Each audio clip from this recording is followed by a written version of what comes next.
नमस्कार मित्र हो 89 मराठी या यूट्यूब चॅनलवर मी आपला संजय गोडके सर्व शेतकरी बांधवांचं स्वागत करतो। मित्र हो, महाराष्ट्र कृषी एकात्मिक फलोत्पादन विकास अभियानाअंतर्गत शेतकऱ्यांना कांदा साठवणुकीसाठी कांदा चाळ बांधण्यासाठी अनुदान मिळणार आहे।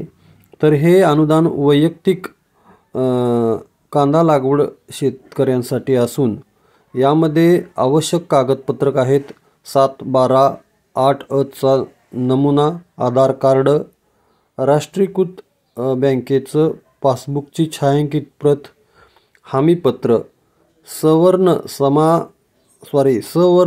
प्रमाणपत्र, त्याचप्रमाणे अनुसूचित जाती संबंधित जातीच्या संदर्भात प्रमाणपत्र आवश्यक आहे। यामध्ये 5 मेट्रिक टन कांदा चाळ बांधण्यासाठी शेतकऱ्यांना 17,500 रुपयाचं अनुदान मिळणार आहे। तर 10 मेट्रिक टन कांदा चाळ बांधण्यासाठी 35,000 इतका अनुदान मिळणार आहे। तर 15 टनासाठी 52,500चं अनुदान मिळणार आहे। तर 20 मेट्रिक टनासाठी 70,000चं अनुदान मिळणार आहे। 25 मेट्रिक टनासाठी 87,500 रुपयाचं अनुदान मिळणार आहे। तर शेतकरी बंधूंनो, आपण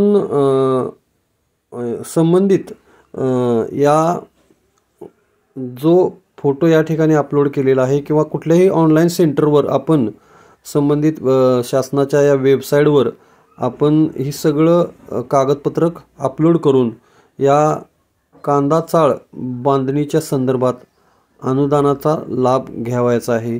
ज्या शेतकऱ्यांना कांदा साठवणूक करावयाची आहे किंवा कांदा साठवणुकीसाठी शेड बांधायचा आहे, अशा शेतकऱ्यांना एक हातभार म्हणून शासनाकडून हे अनुदान दिले जात आहे। तर मित्र हो, ही माहिती कशी वाटली ती नक्की कमेंट करून सांगा। नमस्कार।